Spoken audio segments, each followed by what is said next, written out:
the shock bladder from inside the top of the shock cap if it's in there. Sometimes it'll stay in the top of the shock, sometimes it'll stay in the top of the shock bladder or shock cap.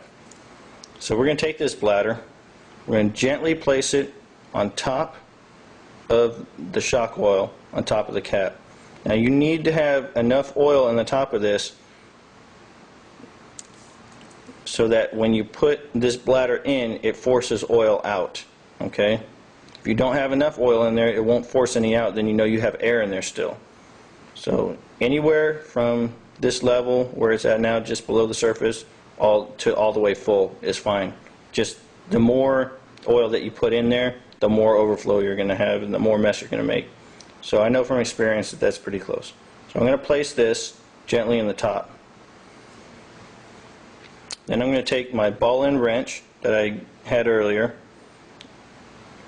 and this is why I have a ball-end wrench, not a sharp-end wrench, so that I can place this in the top of the bladder and see if I can get a better view on this.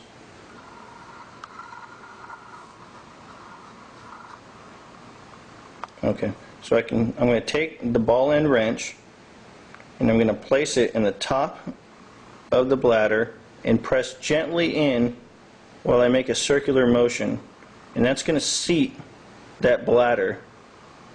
You should be able to press firm enough to seat the bladder without poking through the bladder. Alright, you don't have to worry about poking through. That's why you get a ball-end wrench. You don't want to tear this bladder at all. Alright, but if you press it down nice and gently, just enough force to seat it, you'll see the oil come out here along the edges. As long as that shock oil comes out, then you know you have all the air removed inside. Make sure it's fully seated all the way around. That way you know you have enough oil removed and all the air is removed. Alright, don't poke through here. Ruin your day. Okay, now once it's seated, you should see it. It should look like that all the way around. Perfectly flat all the way around. You don't have to worry about any oil leaking out. Okay.